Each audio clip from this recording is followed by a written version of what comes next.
We will be soon. Soon.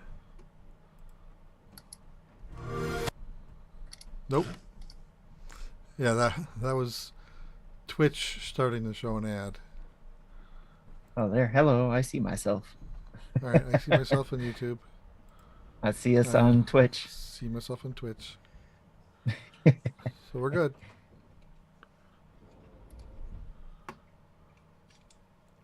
A Transformer?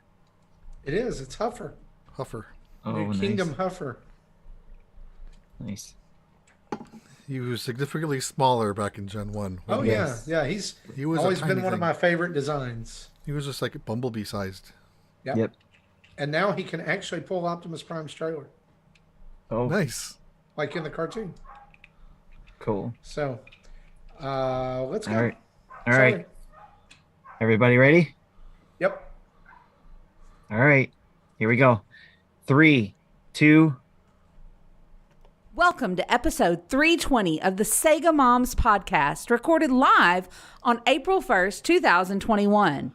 On tonight's episode, we discuss the 30th anniversary of Sonic the Hedgehog, rate our top 10 Sega Ages games, and discuss why the Sega Genesis was way better than the Super Nintendo. Jessica, cue that wonderful music.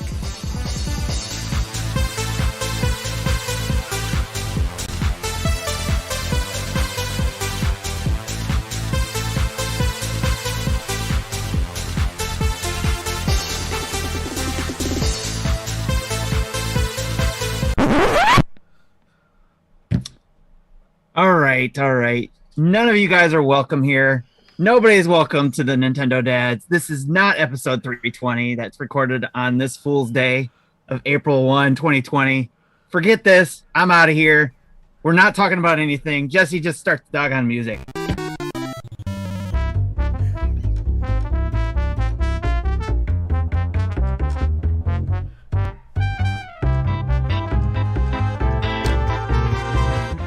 Hey, what's up, guys? It's Marty here. It's episode 320 of Nintendo Dads. It is April 1st, 2021. And at this point, I'm really wondering if there are people who might be disappointed that this isn't Sega Moms. We may have started something here. But tell you what we are going to start. We're going to start this show, and we're going to get to the news here in just a few minutes. But joining me on this fine April Fool's Day, Mr. Tim Off, all the way from Michigan. How you doing, buddy? I am not fine. I understand that everybody loves it when you are salty, so doggone it, I'm going to be salty. I am freaking salty. I am salty and pepper. Pepper and salty. Let's get going. Speaking of getting going, Jesse Waldak, how you doing, buddy? Oh boy, yeah. Tim told us he had something weird in mind. Didn't tell us what he was going to do, so this was a surprise to both of us. Becca Dragons asked if that was the girl from Dad's After Dark. No, that is not Sadie. This was Marty. This was your wife, right? That was correct. Yeah, that's Erin. She decided to jump in and kindly record our April Fool's Day intro. They do kind of sound similar. You know, here's the crazy thing. She did that in one take. Nice. I was like, I'm gonna text it to you. You do it, and so boom, there you go. And she did a great job. I wasn't expecting Jessica. That was a nice touch. Well, you were gonna be Josephine, but Jessica. It was like, what can we do with Jessie? And she's like, Jessica, and I was like, yes. Okay. And then I'd like to apologize in advance. We have dogs in our house that are normally not here, so they will likely be barking off and on the entire show. Nothing I can do about that. It just that is what it is. Yeah, dogs are going to bork. That's what they're going to do. Also, we want to take this time to announce, since this is wonderful April Fool's Day, if you follow us on Twitter, you noticed earlier today that we posted about our acquisition of the Megadads network. And I would just like to say that under no circumstances could that happen, or would that happen that value seemed higher than I was expecting it to be. It did. It was. Well, what I was going to say is that we don't want to lower the value of our show. Oh, gosh, I can't look, and I'm sitting here trying to do this and be mean for just a second, and I can't even do it. I'm already like, oh crap! I know what increased the value. It's the movie that we just finished wrapping up. Oh yeah. If you're on the Megadad's Twitter account, the big announcement was there. Yeah. Jesse and Adam in a buddy cop Miami Vice style movie involving murder and spies and artisanal sandwiches. Of course. I'm there for that. It wouldn't work without the last step. Yeah, it's the brand new. It is next summer's Kong versus Godzilla. Is this on HBO Max? Yeah, it's going straight to HBO Max. Okay. Don't even go into theaters. Dad Heat. Dad Heat. Oh, today has been fun. Today's been really good. And what's going to be fun is us talking about some news and getting into what we've been playing and answering some of your questions over on Community Spotlight. So, Jesse, if you will, let's head over to the news, shall we?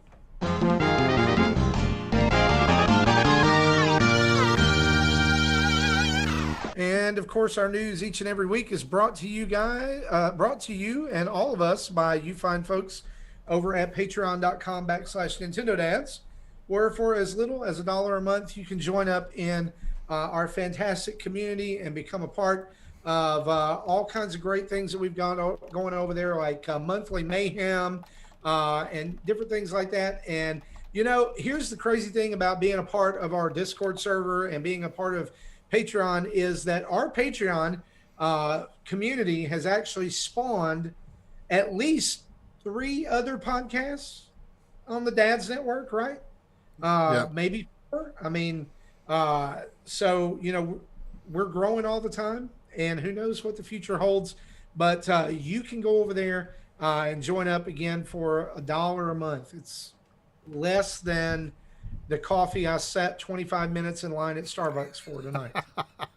Seriously, that really happened. That's why I was almost late to the show. What's going on Starbucks? I mean, for real. Like, they're like, we're having a little bit of difficulty. Like, did you have to go grow the beans yourself? I mean, I don't know. I mean, it's coffee. Hot water, beans, make hot bean water. The milk caffeine. Out of the soy. I guess they did. They're back there like squeezing soys. No, what is so like we gotta mash these beans ourselves. They're artisanal. I don't know. It's completely off the rails. Patreon.com/Nintendo Dads. You can go off the rails with us over there. Let's talk some news, guys.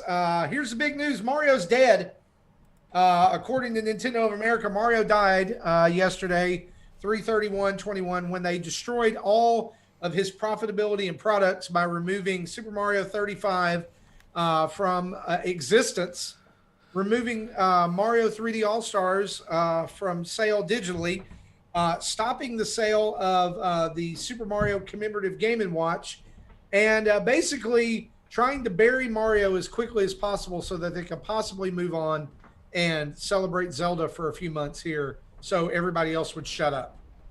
You guys, like, I mean, is that a pretty accurate summation of what's going on here? I don't think it's wrong. And back in the back, like in the distance, in the faint distance, Tim's back there waving. He's like, "There's Metroid too," and Nintendo's like, "Yeah, shut up, kid."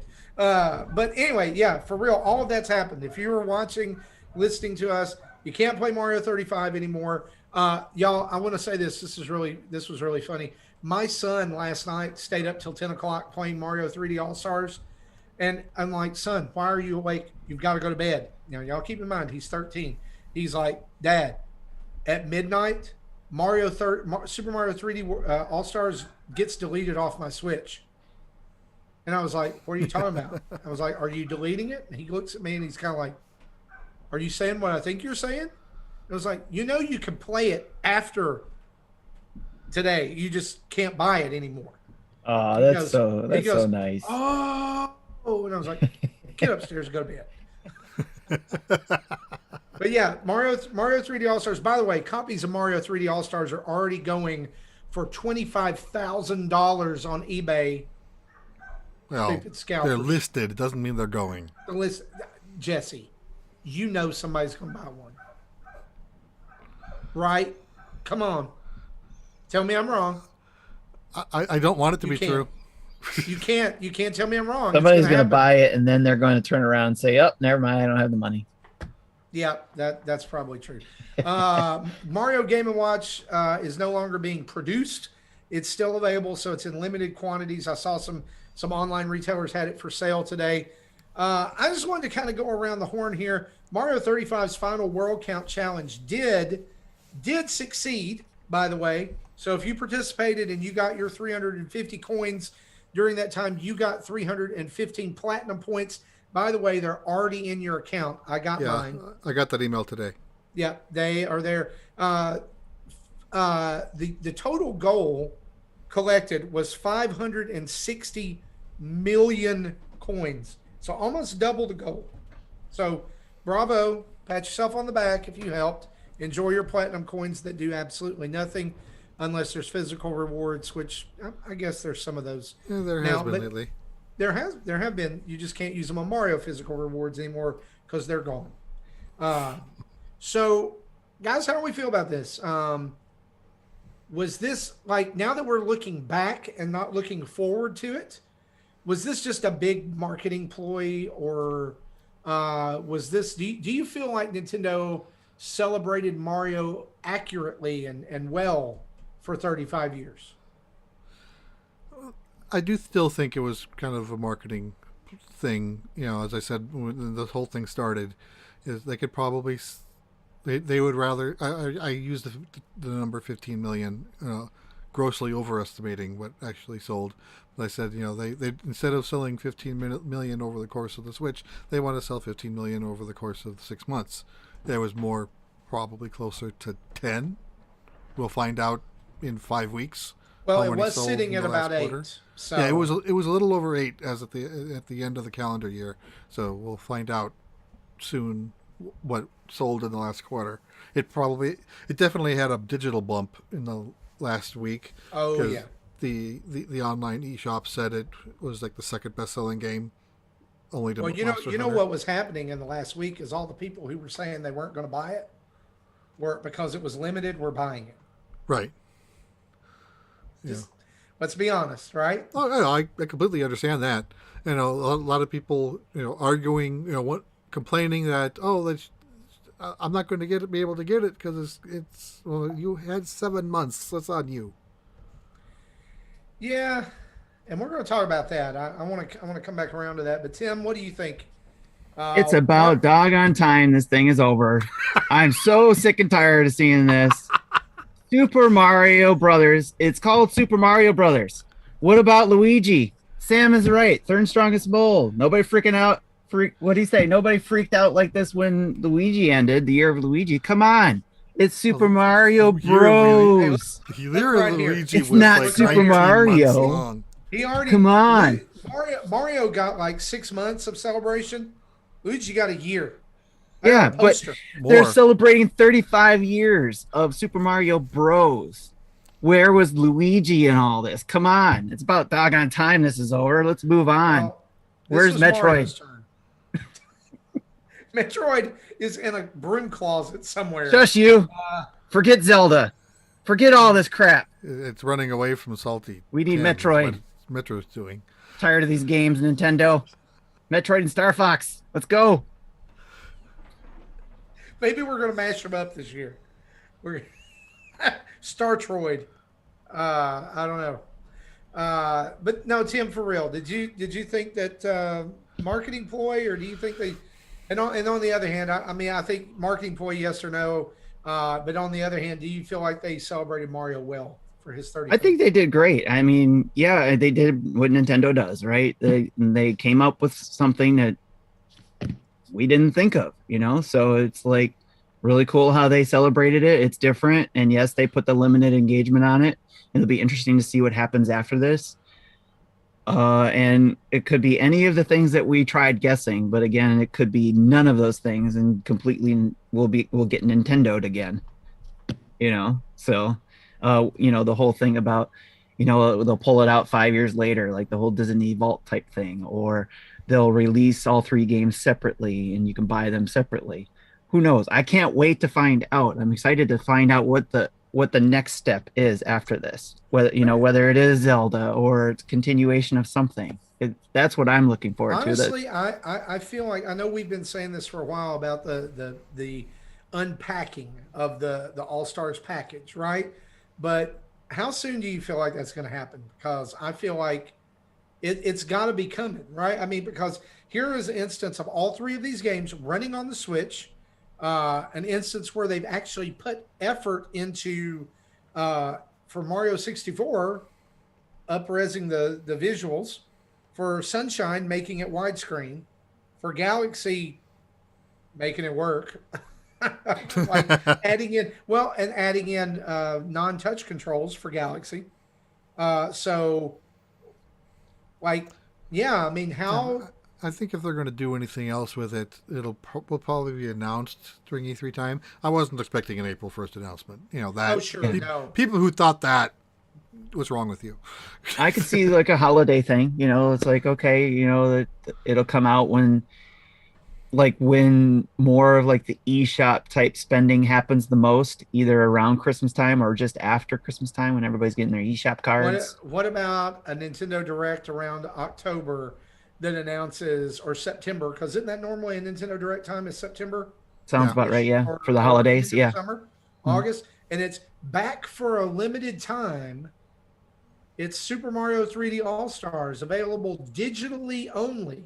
Yeah. From now until January or December 31st at 11:59 p.m. I don't think people will like that. I think if it comes back, I don't think people will like that. But doesn't that sound a little Nintendo-y to you? If they add something to it, yeah, a little spin on it, definitely. Well, I actually saw someone today talking about why we didn't get Mario Galaxy 2, and I never thought about this. But it's been a while since I played Mario Galaxy 2, so I'd forgotten about how you control Yoshi. And the way that you control Yoshi is you have to move with one stick, and you have to use a whole nother, the Wiimote, to control not just him, but also his tongue. And so, it's a lot of pointing. It's using pointer controls, like you're collecting star bits, but you actually have to point and push a button to hit. So how can you do that on the Switch? And it be fun. Non-touch controls. It would. I mean, I think they could figure it out. They figured it out for Skyward Sword, but yeah. Honestly, I want to throw this over to our good friend Joshua Taylor, who's on the Nintendo Nostalgia podcast. You can find him at Whopper744 Games. Does a lot of streaming too. You should go check him out. But he posted a picture earlier this week, March 26th, ending the 35th anniversary collection in decent shape. Pretty cool stuff.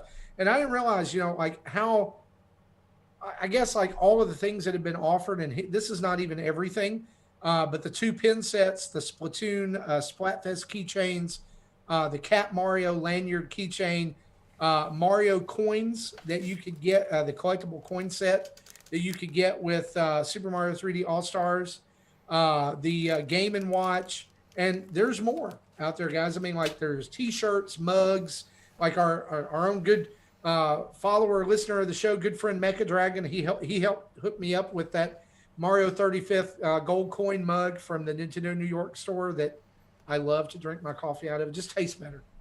But I mean, there was all kinds of stuff, guys, that was offered during this time. I mean, if you want to count, I mean, we had Cat Mario, Cat Peach amiibos. And that's again, the T-shirts, the pin sets that were offered only on the Nintendo store and at Nintendo New York that went along with the 35th anniversary pins you could get. So, and let's not forget the delicious Cold Stone Shake that was the Mario anniversary thing. Apparently, people say it was really good. I don't have a Cold Stone near me, but anyway. So yeah, Mario 35th, he's dead. Long live the king. Wario and Waluigi are now taking over everything Mario related. That would have been funny if they did an April 1st thing with that. Super That Mario would, Brothers. yeah, Yes. that You would know be what I funny. want them, if they do that, you know what I want them to do? I want them to go get the people that did the Super Mario Land 2 6 golden coins commercial back in the day. That Okay. animation, that voice, that's Oh, Wario. I want okay. that. Have you ever seen it? I did. I just don't remember. I can't Oh, think of it Tim, off you the got top to of my head go. right now. After the show, go look that up. It is, Okay. in fact, if you're listening to the show and you're not watching, pause the show right here, right now, and go throw that in your YouTube machine. Super Mario Land 2 6 golden coins Wario commercial. It is fantastic. Fantastic. Yeah, I think I remember that. I just don't remember the voice. The voice It's isn't like sticking out of this my head. it's this hypnotic thing with Wario's face, and he's Yeah. like, don't love Mario, love me, Wario. There you go. Jesse, what were you gonna say? Yeah, you were saying that they did things we weren't expecting from Mario, like the Game and Watch and the Mario 35, and then so our predictions for Zelda was based on what we saw them do with Mario, but of course they're gonna do something else that we're not expecting, if they do anything at all. I'm calling it right now. There will be a Zelda Splatfest sometime in this next year. Yes. I really believe it. It's coming because they've set the precedent, right? They've done it with Mario. Zelda's like another one of their big tent Strength peg and franchises. courage. Yeah, it could be. Well, it could be. Courage and wisdom. It could be Link versus Ganondorf. It could be Light World versus Dark World. Octorok versus Tech Tyke. There you go. There you go. What's the Zelda versus Hilda? No, that's no contest. Well, it's Hilda. Everybody knows. Of course. Dark-haired Princess Zelda. Got to go with That's the a golf Dad's girls, After right? Dark. That's a Dad's After Dark episode in and of itself. There. Yes, it is. Let's talk about something else here real quick. E3 is coming up, and E3 again this year is going to be a digital event. And we kind of knew this was coming, right? We kind of figured that it would be digital again this year because we are seeing some lessening of restrictions with vaccinations and things like that happening, and lower infection rates. But we're still dealing with this. We're still dealing with coronavirus. Well, according to an article posted on the Video Game Chronicles website, E3's virtual event may have content behind a paywall this year. Let's just go ahead and get that. Why would you do that? Right? Other than money is good. But anyway, they're planning on this year's E3 to be called the Electronic Entertainment Experience. The article goes on to state that nothing is set in stone because this still requires approval from the ESA membership. But they want to partner with NVIDIA to power game demos and all kinds of other stuff via GeForce Now. And the interesting thing about this is GeForce Now can run on NVIDIA Shield, Mac OS, Windows, Chrome OS, iOS, and Android devices. There's no word on what's going to be freely available and what would have to be paid for. But the ESA did. I'm sorry, Jesse. Going back to that, if it runs on NVIDIA Shield, it's probably not too hard to make a Switch app that could do the same to access these if this is what they're doing. Yeah. Well, the ESA replied to this via a tweet and stated this: E3's 2021 digital show is a free event for all attendees. We're excited to fill you in on all the real news for the event very soon. Jesse, I'm going to throw this over to you as a longtime follower of E3 and of the ESA. And, you've been before, you've been on the show floor. Last year, you followed the digital event.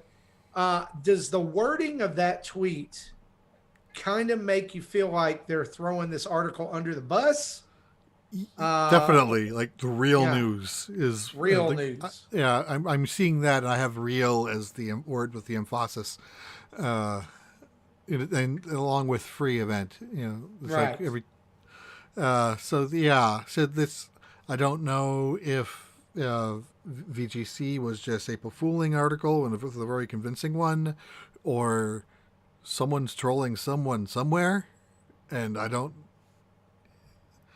Or maybe ESA is the one being the troll here. Well, here's the thing. We know that not even the biggest news organizations are free from falling victim to trolls. You saw what happened to Kotaku this week, where they picked up a troll article about Halo Infinite being delayed till 2022 and ran with it. I did not see this. And they have absolutely been excoriated. But honestly, it's easy. And it wasn't an April Fool's Day article. It was the day before. So, I mean, when you're looking for something, it's easy to want to believe lots of things, right? I mean, we've done this before with stuff. At least I have. I don't know if you guys are better at it than I am, but what is the likelihood that we are going to see a real paid event for E3? I think what is the most likely is most things will be freely available. Viewing the keynotes, seeing all the interviews and stuff. If there's going to be anything behind a paywall, it'll probably be access to the demos. And I would hope it wouldn't be anything more than, say, $5 or $10. Yeah. Oh, yeah. Something. I'm here to tell you this: if you gave me access to the same demos that people that were going to be at E3 live were able to play via some app or anything, I'd pay for it. Wouldn't you? Yeah, I wouldn't pay $100 for it, but no. But yeah, if it was something reasonable, say 10, maybe 20, and and I think it would have to keep it streaming, because I've heard that I think it was the E3 that Breath of the Wild was on demo. There was a bunch of people trying to see if they can get into the system to basically download the demo on their servers and they had the technology to do it. They just didn't have the availability. There was just too much security around it. But definitely they don't want this stuff being downloadable to play, because then you're just going to with everything that with all of this being new, I guess, and in a way of how likely is that could happen to a company? Not Nintendo, but maybe I can't see maybe indie devs really doing this, because maybe they don't have the ability to have the security. Right. I'm saying if they do it through GeForce Now or some other streaming solution, then their code is safe behind the walls. The people do not have access to the executable. They only have access to the interface. Gotcha. That's what I was looking for. Yeah, that's why I kind of like the idea of having this as a streaming event. And I'm hoping if they do it as streaming, they have everything available from everybody. Not, here's your PlayStation app, here's your Xbox app, here's your Switch app. Just have one app that accesses everything. Do you really think they're going to let you play demos of Xbox games on the Switch? It shouldn't matter. It shouldn't matter, but are they going to do it? No. And you're you're smiling. For those of you who can't, I was thinking of a reaction, but I couldn't think of one. No, they're not going to do that. I could see and here's the thing: I could see maybe Xbox playing nice with other people, but you think Nintendo's going to let their demos be played on PS5? Not going to happen. First parties are going to be exclusive to their devices, most likely. So if there's a demo, they're going to be available on their devices, their hardware. But only third parties will be available on everything else. It would only be something that can be demoable through a streaming thing.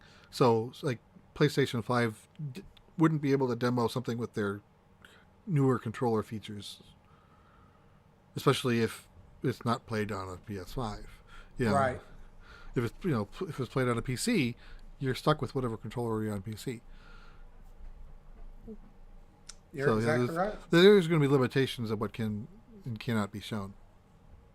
Yeah, out of all this, the thing that excites me the most is the GeForce thing.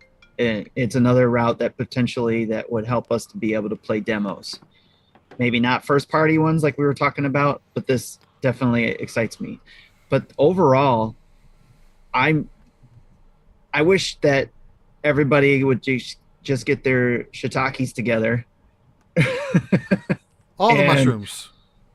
and just get back to one source where we can have our summer thing instead of all summer long with all these different things. I want to go to one place where I can get all my news during 1 week of information, maybe But two here's the weeks. thing, Tim. I don't know that it's ever going to go back to that. I think E3 2020 had the potential to keep that glued together a little bit, but we were already starting to see the threads start to fray, if you will. The corners were starting to fray. Nintendo, of course, was doing their own thing, but then you got Sony who's saying, we're not going to be at E3. You got Microsoft who was saying, I think they said even we're not going to be at E3. Well, yeah, Microsoft isn't on the show floor, but doing something across the street, so they're still Right. there, but not there. But yeah, Sony But- has been a no-show. But for they're Yes. able. But Sony and Microsoft basically what they're saying is we get to control our message completely, totally ourselves. Fine, they should do that. But what I'm saying is that Do you it have all other completely. industries that do it all at once, like the auto industry, the auto show. They have the major one in Detroit, not counting 2020. Okay. Let's just go back to, yeah, things are going to be different, but they could still do their own things, but do it around the same time so that we have, okay, what do we got to look forward to in the coming year from you that got us all excited in the summertime during E3 in the first place as fans, and then being able to go in and read in depth on things when you, as a fan, being able to go in and read about this in a magazine or on a blog or watch a video about it. And so it wasn't just during those 2 weeks, it was like the weeks afterwards of information that would come out of it, the behind the scenes stuff, the backdoor interviews, probably not the right thing to say, but the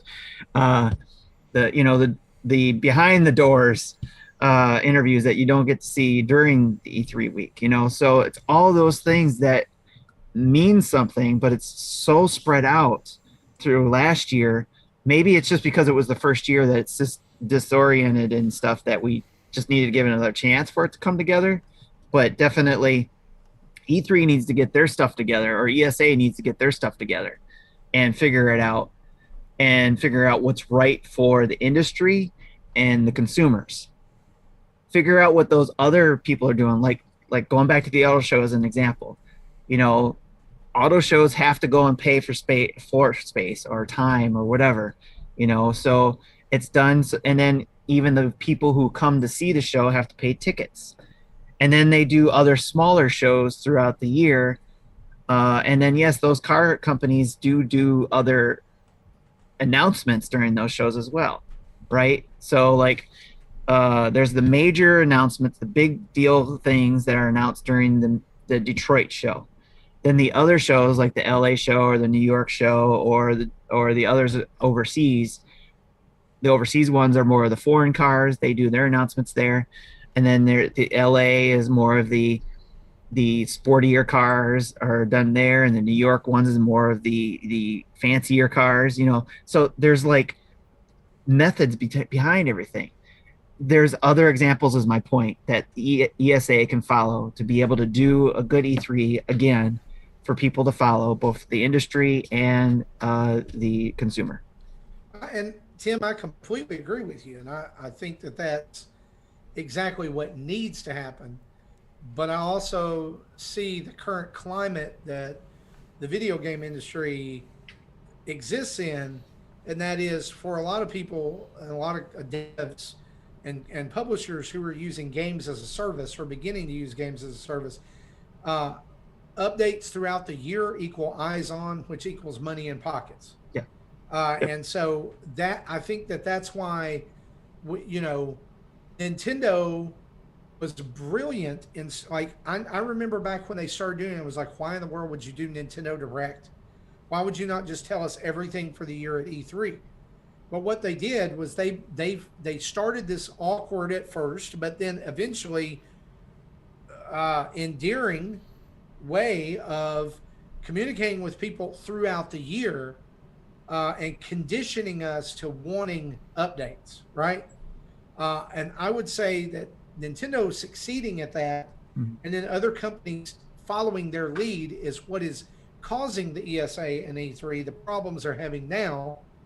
But think about how Nintendo did it too. Is they actually did E3, not at E3, but around E3, they did a major thing around that time, but still did their thing throughout the year. Right. So I'm saying the companies can still do that. Oh yeah, I think E3 needs to be a major focal point.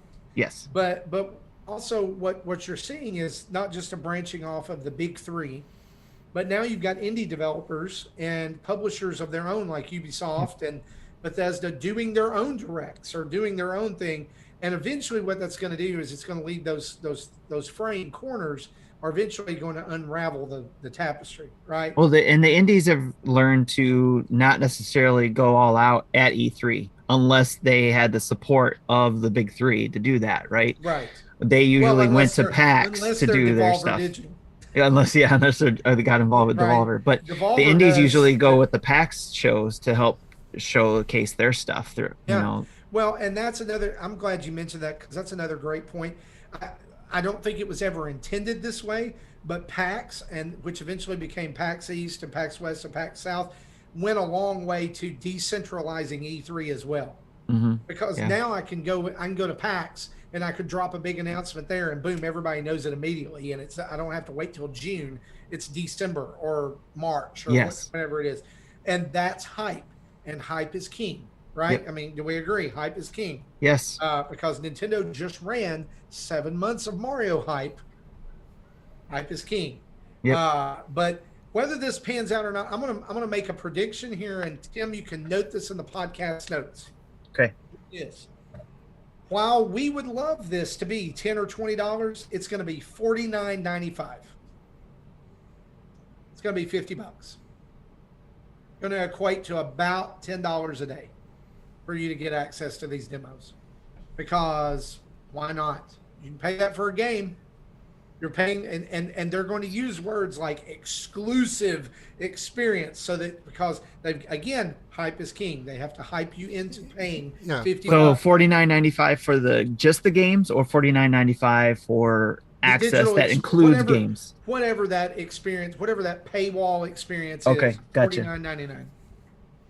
See, but you buy a game, you play the game forever. But this, I imagine these will be self-destructing at the end of the event. You're not going to be able to play this 2 weeks later. So it's going to be like those. While I don't disagree with your 50 times, I hope it's not 50. I hope it's not. I'm saying I don't hope it's 50. I don't want to pay $50 for this. Right. But I'm saying that they have a fan base that will pay $50. Guys, look, Nintendo knows that you'll pay $50 for it. You know how I know that? Because so many of us fought tooth and claw to buy Super Mario Brothers 1 and the Lost Levels on a Game & Watch. For how much? Sometimes more than once. $50. All right. So I got Marty predicts E3 will have a paywall of $49.95 for consumer access to the experience. If they do it. Yeah. If they do absolutely. And so we'll see. We'll see. And y'all, look, E3's coming up quick. You think June's a long way away, but it is not. Yeah, it's 2.5 months. 2.5 months. And I do expect, unlike last year, I do expect Nintendo will have some kind of digital event at E3. Yeah, I'm thinking that's when if they're going to do something for Zelda 35th, that's where it's going to happen. Close out the year. Just like the big Mario announcements, that was guaranteed. That was supposed to be an E3 thing, but COVID. Yep, absolutely. Let's talk about Fortnite for a minute. Fortnite was updated this week, and a pleasant surprise came along with it. The update to the game decreased the size of the game by 140 megabytes, but also improved the performance of the game on Nintendo Switch to allow for higher resolution in both modes. Handheld went from 560p to 660p, and docked went from 780p to 880p. I've jumped in, and not only did they add this, but they added in some Easter events Oh, Marty glitched out again. We can hear you, Marty. Oh wait, you're muted Oh, again. you're muted. Sorry. It's all right. So Easter events they got Yeah, going they added on. in the Easter events. They also added in this. They added in raptors, and I don't know if any of y'all are playing and you have run into the raptors. They're terrifying. As they should be. Tim, have you played and run into some raptors? I've run into raptors, but in a different game. Oh, okay. This Well, we'll one. talk about that. The raptors killed me earlier today. Okay. Because I happened upon, they travel in packs of 3 or 4, and I managed to take down 3 of them and ran out of ammo because I ran into them early in the game. Interesting. And what they do is you can hear them. They kind of have this bark, and if they will hunt you, it's not like they will kind of like chickens and frogs. They run away. Boars will charge at you. Raptors will hunt you. So are these Fortnite raptors or are they raptors from, say, Jurassic Park? They are Fortnite raptors. Okay. They have their own little distinct look, but they will come chasing after you, and they will lunge at you. And it takes about, if they hit you, it takes about a third of your health bar. So it's not. Okay. They are not anything to mess with. If you kill them, can you use them for crafting? Yes, they do give meat and bones, but at this point, I think the risk is not worth the reward. Fortnite cross Monster Hunter? Maybe. Without actually saying it? But I did want to ask Tim, have you played it since it updated? I have, yes. And I actually bought a battle pass for it. Okay. But I've been... did you notice any difference? I actually haven't jumped in since they did the update. So, because they didn't do it right at the beginning of the season, did they? No, this update went live yesterday. Which is recently, right? Yeah, so I played like first few days of the season and then got a battle pass and stuff like that, but I haven't played since they did the update. This will save me from talking about it during what we've been playing, but I've actually jumped into it a lot over the last couple of days. The handheld resolution bump does make a huge difference. Okay. At least to me, I could tell a difference. And I usually can't tell that big a difference, in those things. Docked, it does look a little better. It seems like it flows a little better.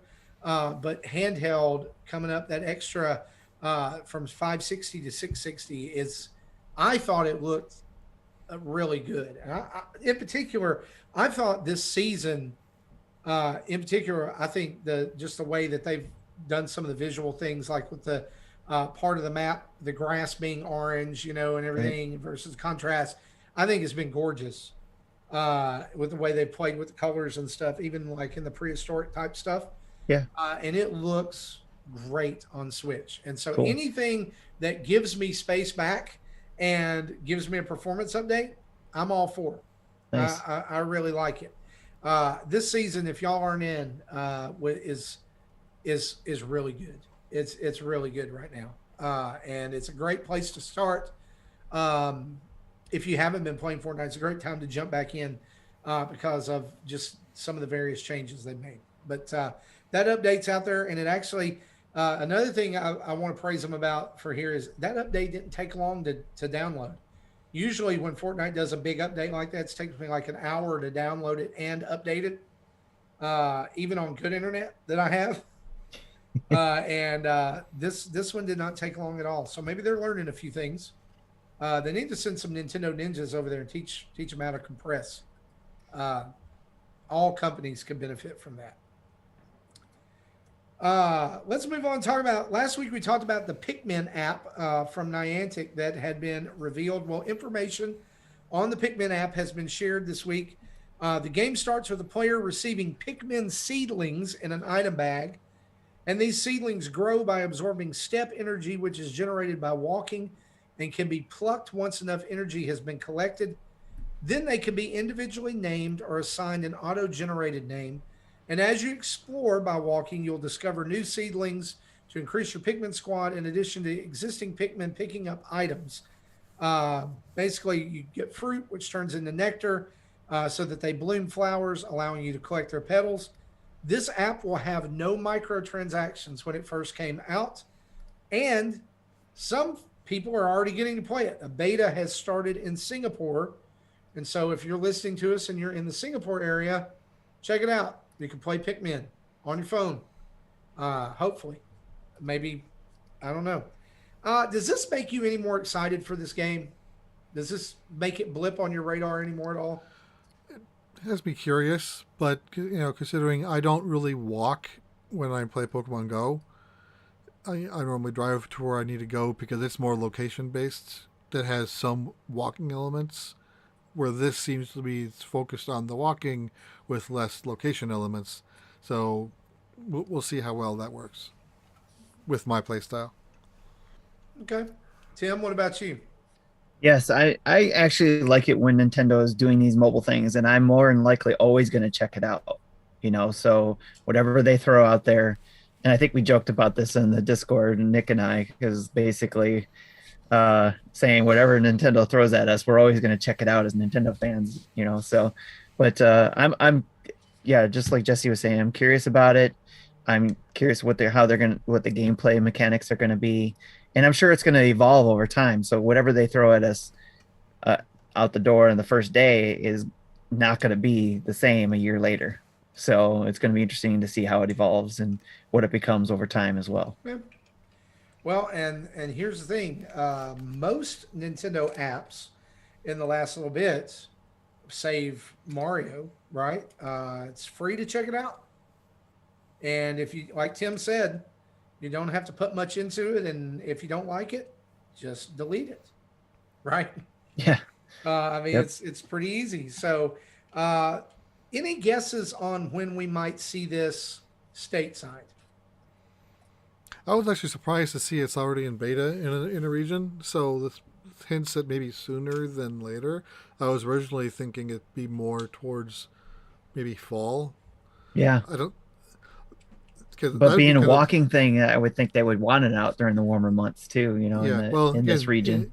Again, which hints at why fall would be good, because if it's summer here, it's still winter in southern hemisphere, but if it's fall here, it's spring down there.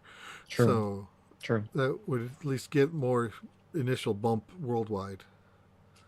It depends. Like you said, it depends too, because spring just started. So if they can get it out the door, sometime in April, it's fall somewhere else and spring here. So I'm feeling like this is going to be summer for some reason. Okay. Yeah. I feel like we'll probably see it in hopes that it will blow up and get big this summer. Or two, going back to Jesse's fall thing, even though we're seeing the beta now, there may be things they have to fix that may push it to the fall, depending on how the beta goes and what they learn from it. True. Okay. Gotcha. I don't give a rip about this game. I'm not gonna use it. I'm not gonna go outside and walk. In fact, tonight at the grocery store, we forgot something in the back, and my wife and I had a conversation in which I basically said, "Do I really have to walk back there?" And she was like, yes, you do. Well, in Pokemon Go, the missions to get the shiny Mew, I'm almost to the point that'll unlock the page where one of the items is walk 151 kilometers. Well, and unless I good luck to you. Unless I put forth an effort to walk more, it will take me 3 months to get past that, because I've been averaging 10 to 15 kilometers a week. Do you think, could you do it on a treadmill?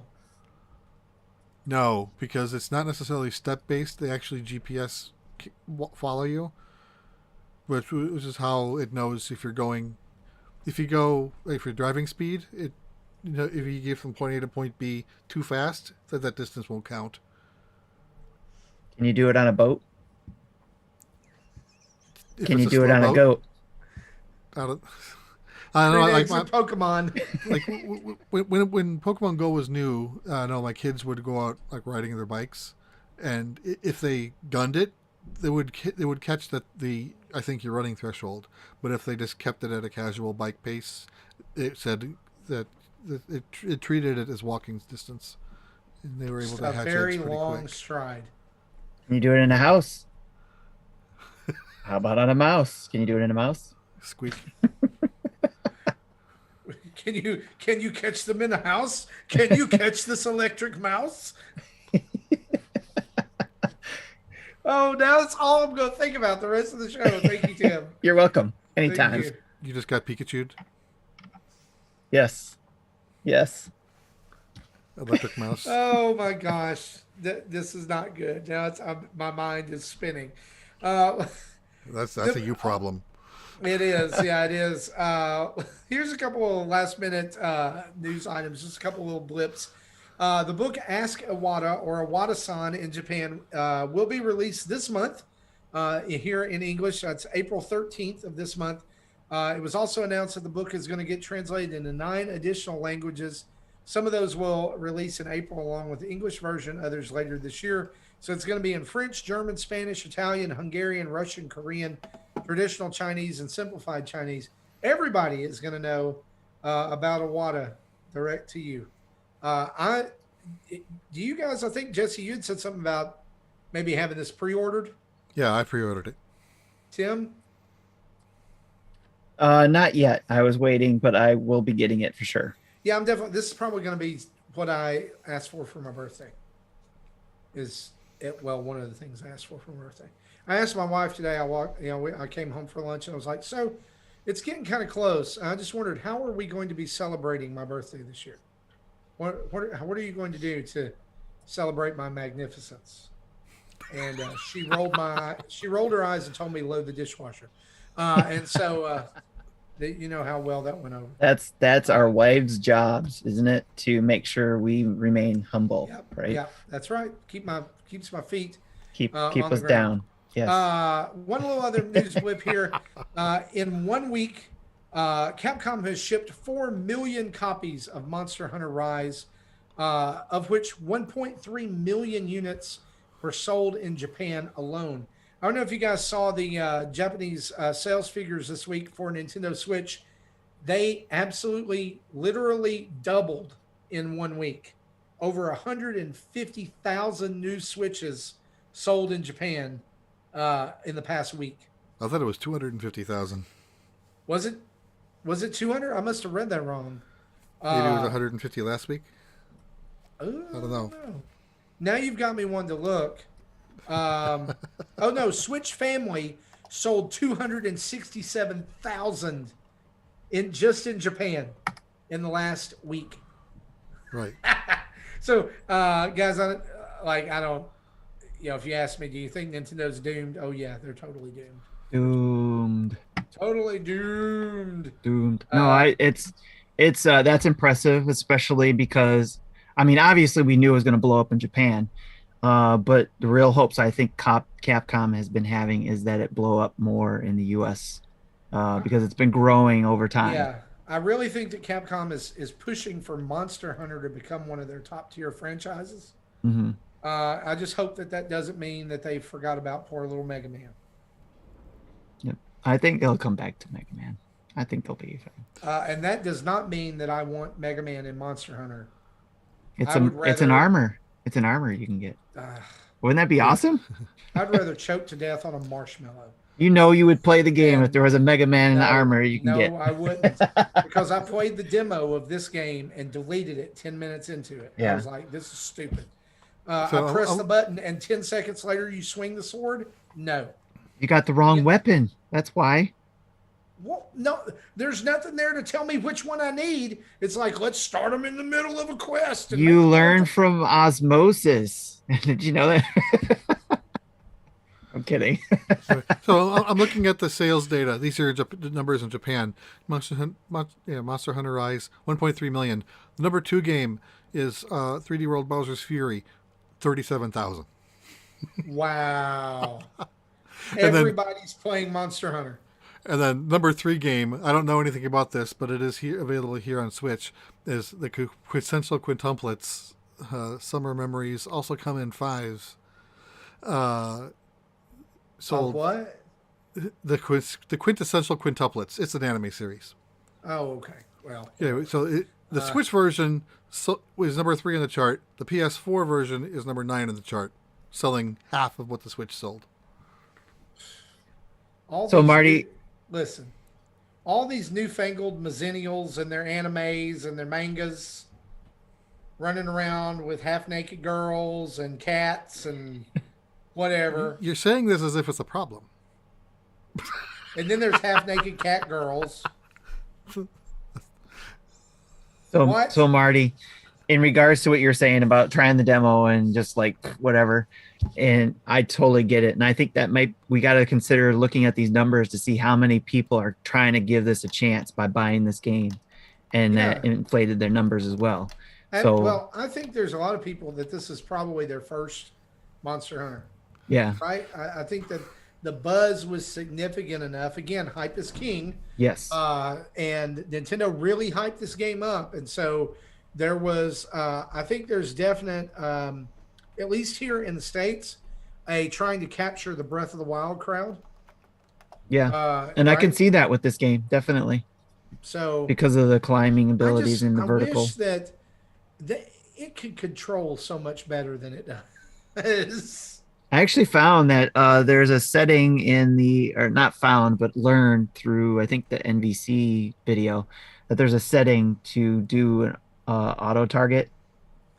So I didn't know that was there, and it's not automatically turned on.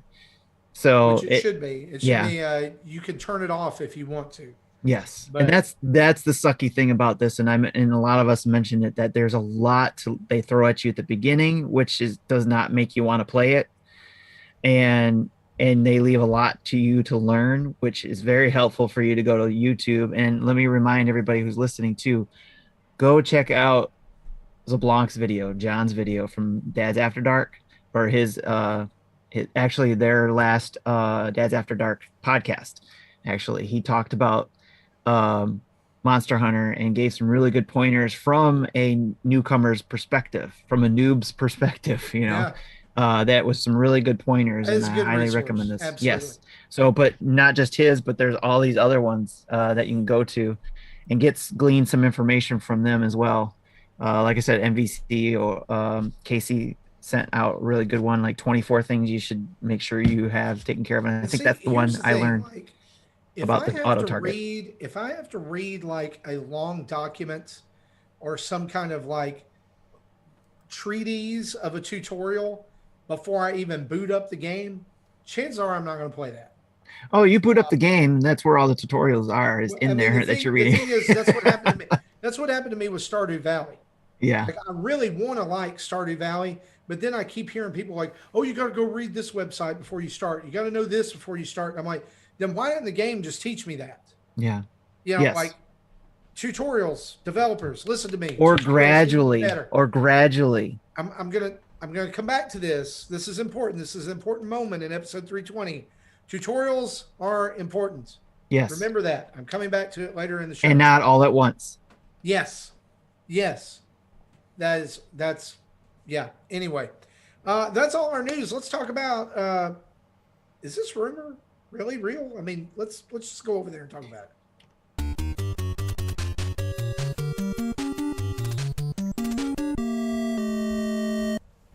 Ladies and gentlemen, breaking news here on the Nintendo Dads podcast. Here, episode 320. We're sad to report that Justin Masson will no longer be with the show, as he is joining the circus. Not just him, his entire family is joining the local circus. So no more business, Justin. No more 7-Eleven, Tim Hortons, Justin. No, instead... Elephant ear, Justin. What's that? Elephant ears, Justin. Yeah. Now he's just going to be Elephant Justin. He's going to be leading the elephants around. Yes. At the local circus. And so we just want to take a minute right here during the show to say goodbye. Goodbye. And we're going to miss you. And also say April Fool's Day. If you believed us, maybe it's a little too late for you to be awake right now. Past your bedtime. Go to bed. Anyway, I don't know who put that in the notes, but I had to run with it. Let's run over a couple of events real quick.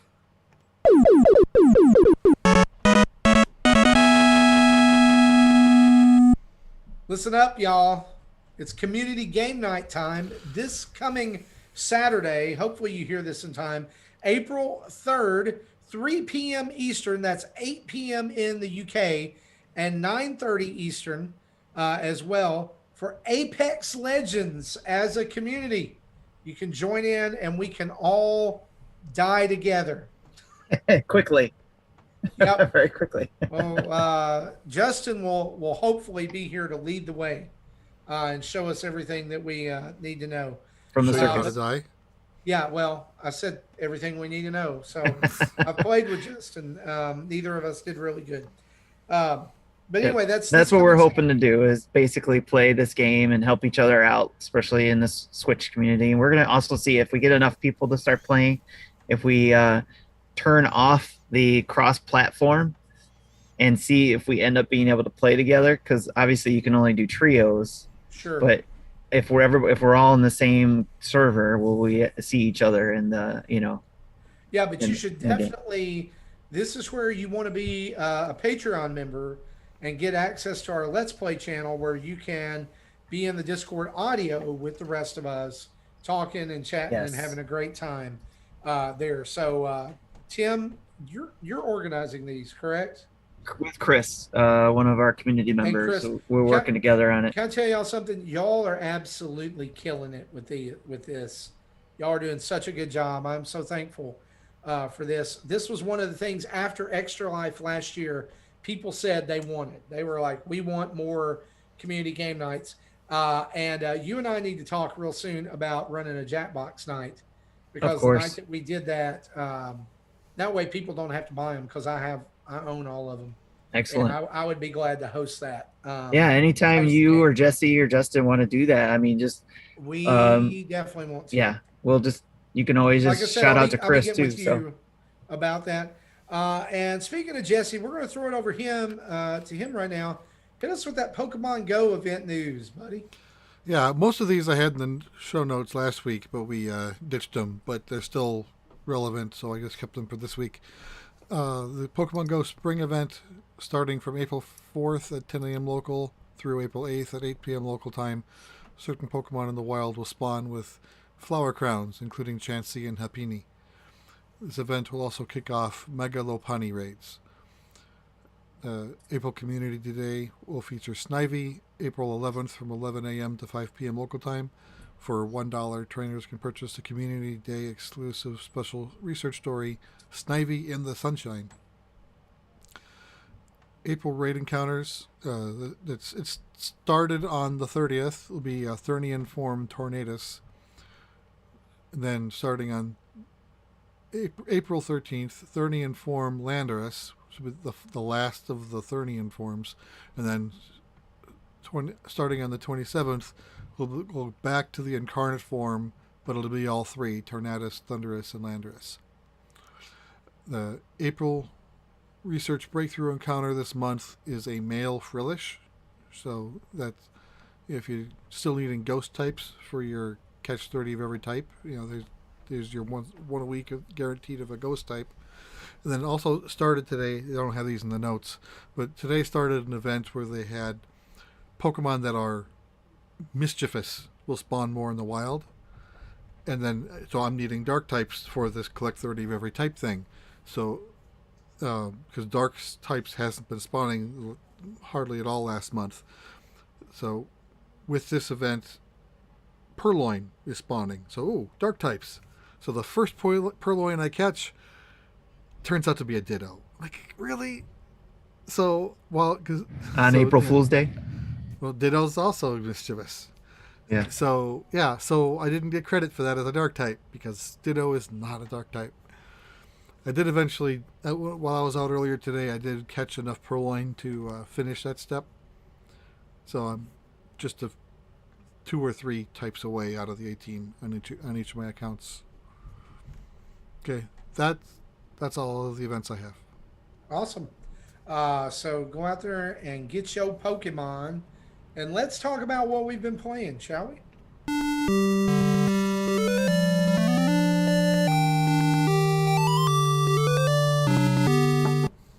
All right, Tim, what you been playing? You got a paragraph here. I want to hear all about it.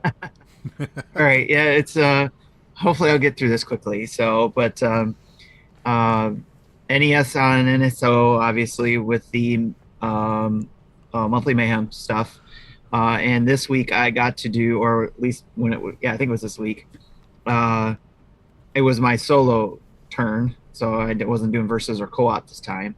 And monthly mayhem is going on right now where we're playing NES on NSO games, either versus or co-op or solo.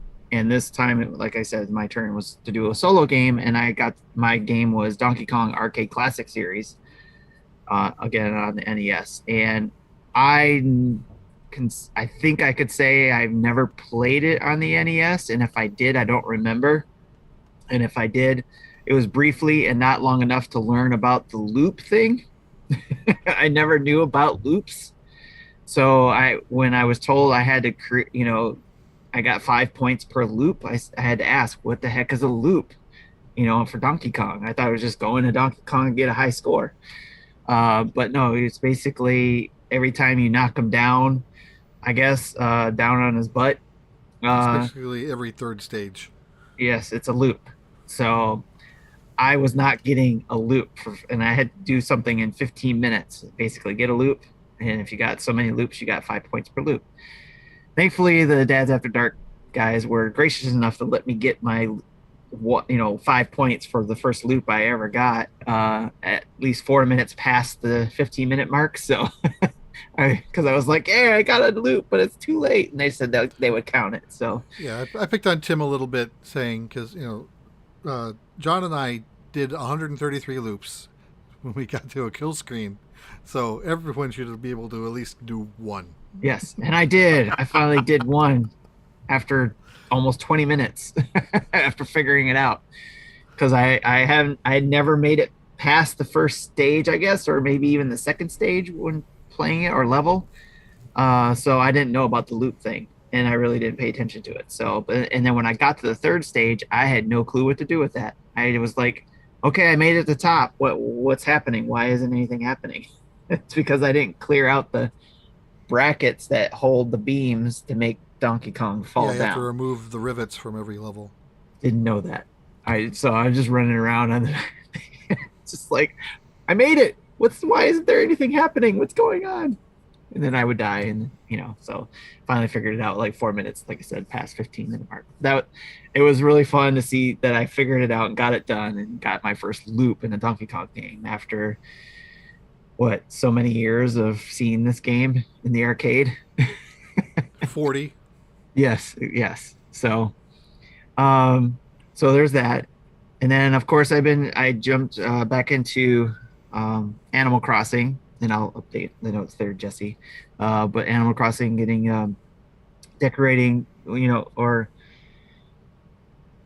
my island for Easter and collecting more eggs, and hopping in, hoping for more cherry blossom petal DIYs, because I missed quite a few of them last year because I was just learning the game when cherry blossoms were out.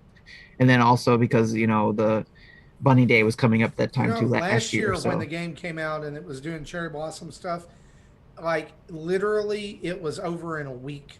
Yeah, it was very quick, and I didn't know what the heck was. Recipe and caught maybe 2 cherry blossoms. Yes. And I haven't seen any this year at all. Right.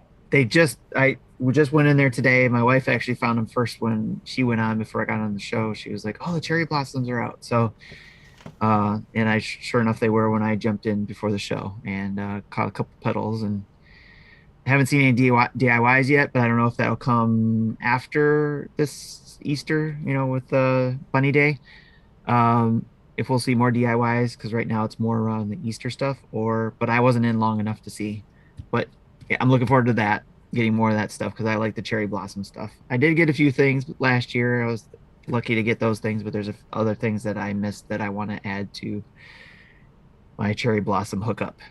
So then of course, as we talked about, Monster Hunter Rise, I've been playing that, and playing menus, mistakes, and monsters is what I talk about. Playing that in the Monster Hunter Rise, because it's basically when you first start, it's all about the menus, all about the tutorials, and like we were just talking about before, was like that's the only thing I can gripe about right now about the game is how slow it is to start and all the tutorials they throw at you at once. And I can understand why people like this game after giving it a chance, after getting past that point. And that's the only thing I could say to a lot of other people is that you have to kind of, if you want to try this game, you have to get past those tutorials. But you got to take your time and understand what you're doing in those tutorials as well. So if you're not getting what they're explaining in the game, it doesn't hurt to go out to YouTube and look up those things to understand how to use those things. And there's still a lot more that I'm learning. And again, I recommend what the Dads After Dark podcast, their latest episode about their Monster Hunter tips, about John's tips there, because they're coming from a new person's perspective and not somebody who's been doing it for years. And also our own community, if you come in, we have a channel for that too. Although it is at the $5 and above level to get it into the spoilers channel. We do have some people who, like Sam, Third Strongest Mole, who come in there and who has a lot of experience with the Monster Hunter games and gives a lot of pointed tips in there as well. So really good community as always when it comes to new games. And if you're involved, you can always come in there and there's always somebody there to help. And especially for the multiplayer aspect, which before I move on to my next game, I have to mention again, Sam says hi to you guys as always. Hi, Sam. And he had to get he's 12 years old and he still had a baby tooth that had, I forget what word they used, but basically had exploded when his adult tooth came in, and he had chunks of baby tooth in his gums all around that adult tooth that he had to have removed today. So he had to go through an ordeal with that. So I told him he had been begging to get Monster Hunter Rise. I told him, get through today and I'll get you that game. And he did a great job and he got that game today. So very proud cool of him. And good dad. He's looking forward to playing multiplayer with me, and I'm looking forward to it too. So he was begging for me to play with him earlier today, but I told him he had to get through more of the game first. So he knew what he was doing. I'm looking forward to doing multiplayer with that and with the community as well, like as I was getting back to, because there are already people getting together for the community stuff. John kind of explained to me what I had to do, and I'm hoping to be able to jump into there with the multiplayer online stuff. So I just need to get through a couple tutorials on my weapon because I want to get better at it, and then I'll feel more comfortable in jumping in a multiplayer game. Little time, and I'll leave off with this because I know this leads into your thing, Marty. But I spent a little time with Narita Boy as well, and I know you've been playing it, so I will leave all the details to you. Other than I have been having fun with this game, and I agree with you, it is wild. I think you mean Narita Boy. Yes. That's the first thing that happens when you boot this game up, and I was like, "Oh my gosh." We're in for You like that meditation stuff, yeah. Yes. I don't know that I've gotten as far as you have yet, though. But we'll talk about it here in just a minute. Jesse, what have you been playing? Okay, I played more of the Hatsune Miku Logic Paint Test. One thing I noticed that I didn't notice last week is like in the Jupiter games, they normally have like one page, maybe two of the higher size puzzles. So like 15 or maybe 30 of the high end puzzles. Most of them will be 15 by 15s. This one gives you 150 20 by 20s, which is the largest size of puzzle in this game. And so I figured after doing the first 3 or 4 of them, I'm like, I've been doing this between 7.5 and 10 minutes each. So I'm like, this is like 20 hours of content just for this section. So this will take me a while to get through. So I'm just under halfway through the 20 by 20 section. And then I still have going the 15 by 15's mega puzzles.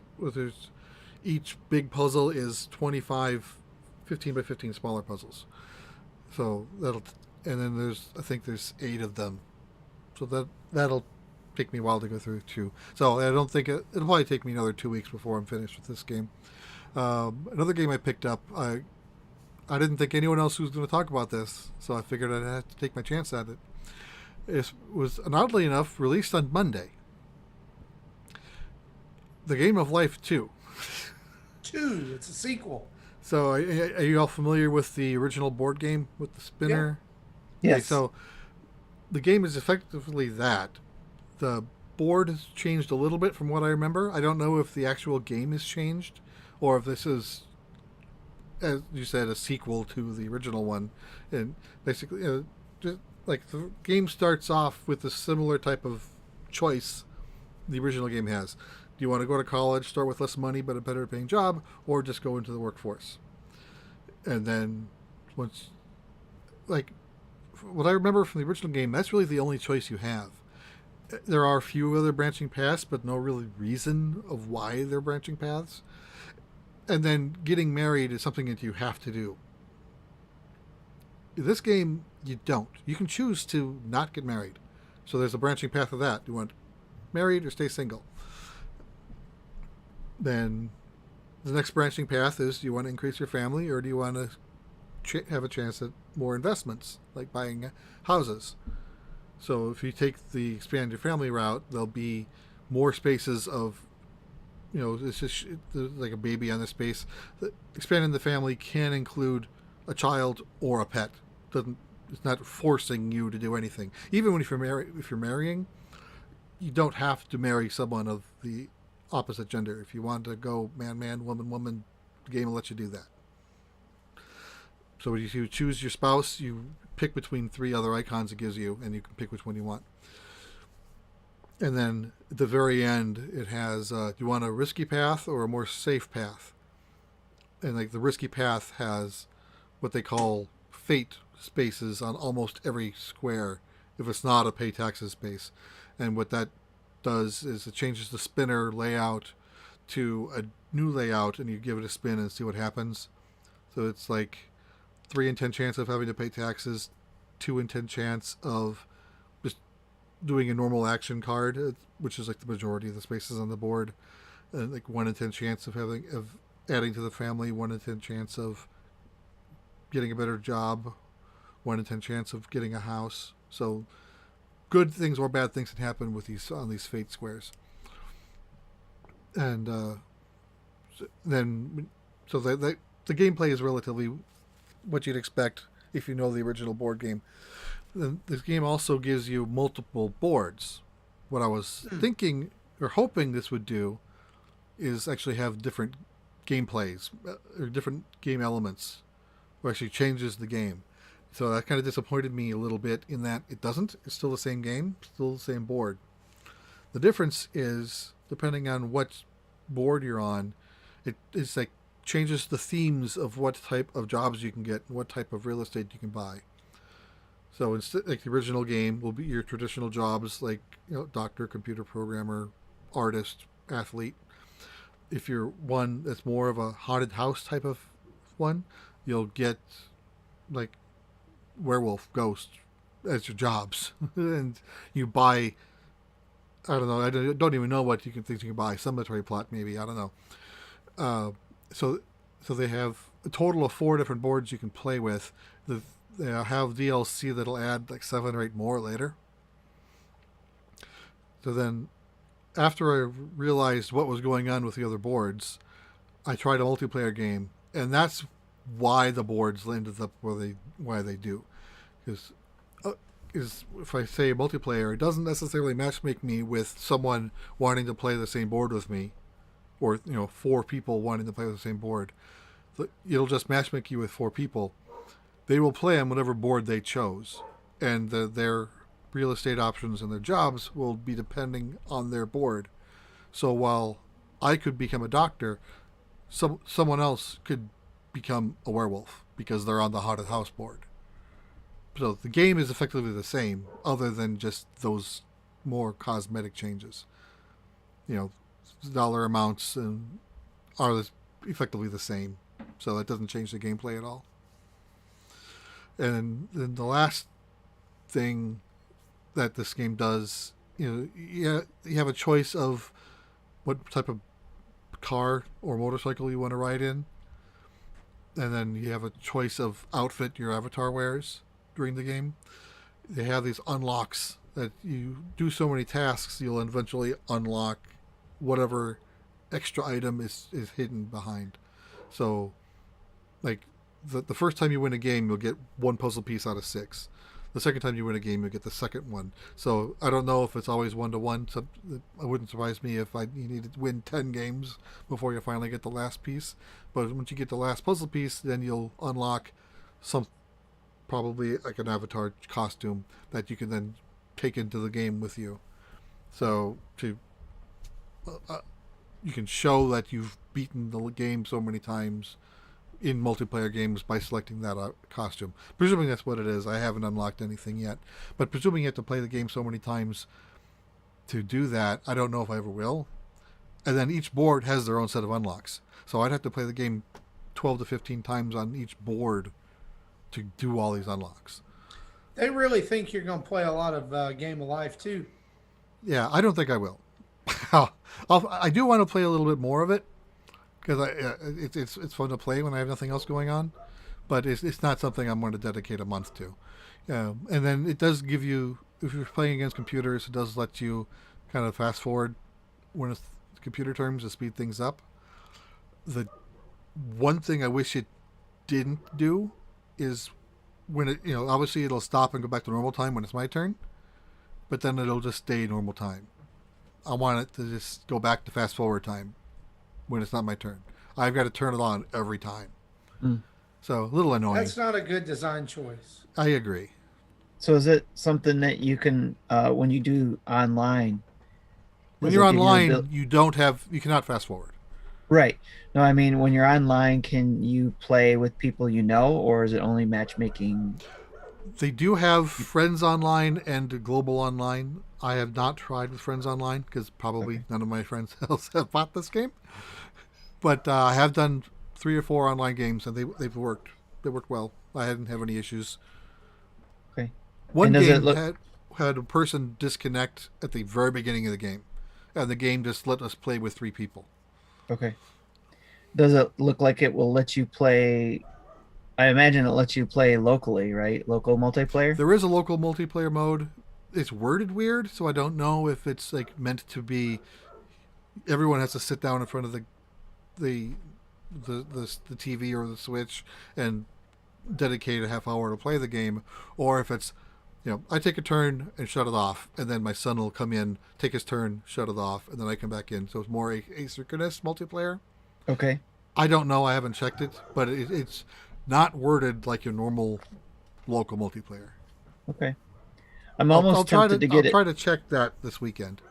Okay. I am almost tempted to get it as well because of the ability for local player, because I think it might be fun for the family to gather around the TV and play one way or another, however it is, but also to be able to try to play if it's, community, get 3 other people to play and play a game of life, I guess.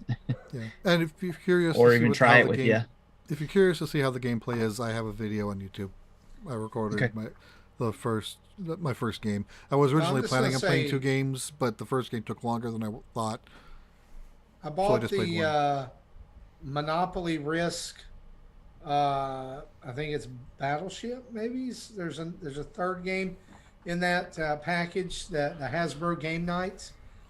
Thinking that we would get a lot of mileage out of that in our board game 11 house. We've booted it up twice. So yeah, I've done that once. Probably skip the Game of Life. Just gonna say. Trivial Pursuit. Oh, now we've played Trivial Pursuit. That's what the other one is. It's good, but it's not like the original Trivial Pursuit.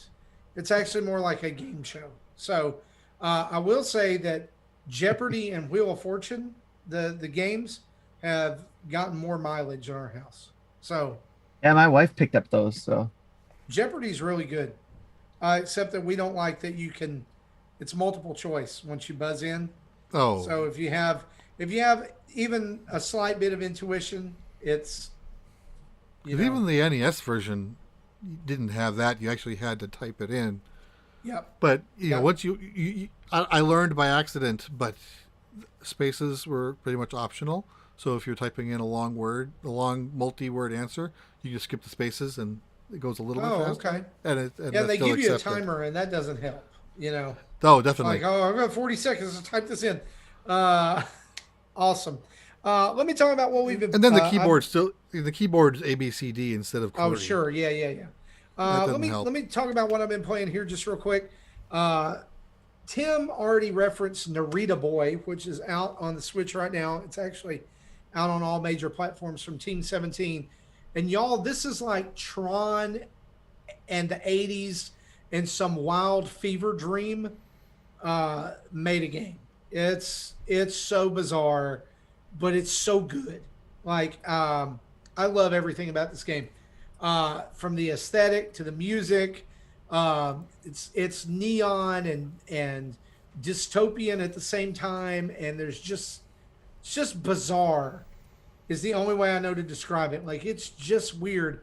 It's the story of a boy who gets sucked into his computer called the Narita One, while he's ironically playing a game called Narita Boy, and he becomes the Narita Boy in hopes that he can restore the 13 memories of the creator and basically the programmer of the game.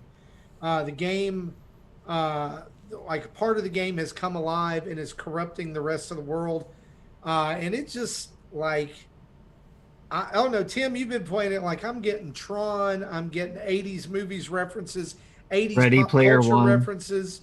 Ready Player One. It's like some Tron dystopian samurai game. Yes. It's just Yeah. you got to play it. I'm seeing And these. I'm wondering if this is something I'd like or not. And it's like It part and it yes, is a part no. Metroidvania. It is a Metroidvania. I'm about 30, 35, 40 minutes into it. I didn't get to play it long today. But what I've played, I've absolutely loved. And I love that the aesthetic of this game is that the border of the screen is fuzzy and it calls to mind like it's in the shape of a tube television.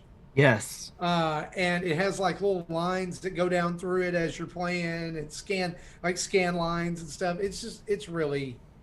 It's next level. It's been a lot of care put into this game, and I highly recommend it. Just even off what I've played. Another game I want to talk about that I purchased today too is Stick Fighter the game. I purchased this because watching the video looked like this was going to go over so well in my house, and y'all, this game is an absolute hoot. Justin actually played this game a while ago at EGX. It got announced 3 years ago for Nintendo Switch, just now out today. The premise is you're a stick man and they drop you in a map, a rotating series of maps where there's all kinds of hazards going on and environmental stuff, and you fight to the death in basically 30-second rounds. I mean, that's how fast it goes. And guns are falling from the sky and hazards are flying everywhere. This game features a snake launcher. All right, there's a gun that literally launches snakes. I was in a level earlier where it started out and there were like, it was on a level, like everything was level, and then it went down into a pit that had barrels lining the sides, and down there were all these guns. And I was like, oh yeah, I'm going to go get these guns, because the controls are simple. Y punches or the trigger, like right trigger punches, B jumps, A puts up somewhat of a little shield, and once you have a gun, you can aim with the right stick and shoot with the trigger. And so I was like, I'm going to go down there and get this gun, and I'm going to be awesome. So I get it, and I just start shooting everywhere. The gun punctures the barrels. The barrels are full of snakes. Snakes start coming out of the barrel, and they mob me and kill me. And then they just roam back and forth down the bottom, dragging my body back and forth until somebody else falls down there, and he's trying to fight them off. They mob him. And this is all happening within 30 seconds. I mean, it's boom, boom, boom like this. The soundtrack is this weird, like, chiptune, dubstep. I don't know, like, how to describe it. It fits what you're doing. It doesn't get in the way, but it's nice to have in the background. And this is a game that you can pick up. I was actually playing online within 10 seconds of booting up the game. It had found me a game got me ready, and you can actually play it local too, up to 4 players. This is one of the best party games I've ever played. I'm going to put it up there with like Party Golf and Boomerang Foo, because you can teach it to somebody in 30 seconds and then they know it. Like it's, you know, you just fight it out. And they're like, whether it's spikes or lava or there's one where this big box is floating back and forth, and it comes down and it crushes people, and then it swings to the side, and people are flying off the edge and they can't get back, and it's just really good. Sounds crazy. Here's the thing: $7.50 on the eShop. If you got people coming to your house, or if your family likes local co-op stuff, where it's like I don't have to learn a lot of complicated buttons, no pressure, you need this game. Stick Fight. I think it's Stick Fight the game. I said Stick Fighter, but it's Stick Fight the game. It's right there right now. Okay. Also picked up this week Retro Mania Wrestling, which is brand new on Nintendo Switch and all major platforms right now. It is the direct sequel to the WrestleMania arcade game that came out before the one that Acclaim did. So this is one with like the big chunky sprites. There's like maybe 2 buttons that you use. And it was in the arcades. You know, when I was a kid, it had Hulk Hogan and Ultimate Warrior and all the big names of the WWE back then when it was WWF. Now it's been remade by I think the company is Retro. I'm gonna go Google this because I want to get RetroSoft Studios, and they claim it to be a direct sequel. There are wrestlers. If you grew up watching wrestling in the 90s, early 2000s, there's going to be wrestlers in this game that you're going to know. There's the Legion of Doom. There's Tommy Dreamer. There's the Blue Meanie, Big Stevie Cool. DLC's coming down the way, and it is made to be a pick up and play wrestling game, unlike the sim style WWE 2K where every button's used. In this one, it's like 3 different attack buttons, a run button, and that's it. And it is chaotic and frenetic. I still don't have a handle on how to play it. Okay, like I played a bunch of matches the other day and I lost all of them, but like I'm learning the rhythm of the game. It is, and it's meant to look like, you know, there was one that released about a month or 2 ago that was meant to look like those old Nintendo 64 wrestling games. Right. This is calling back to the 8-bit, 16-bit arcade era. I think it's really cool. And it's neat to play it. There's no create a wrestler, but there is a story mode. There is a Royal Rumble type mode. There's several different modes where you can just do versus, even like up to 4-on-4 tag team matches. And stuff like get out of the ring and throw people around, hit them with chairs. If you like wrestling, you should definitely check this one out. I do think this is a game that would have benefited really a whole lot from a demo. But it is on sale right now for the next couple of days. I think it's like $5 off, and then it's going to go up. It's $29.99 if you don't catch it on sale. So it might be a little steep for you, but they do promise DLC, and I don't think it's going to be paid DLC. I think you're just going to be able to download it. Like 3 wrestlers have already been announced, and they're going to add more in later. And these are guys from all over, like ECW, WCW, WWE back in the day, independents. Now, one of my favorite independent wrestlers is in this game right now, Warhorse, and he is awesome.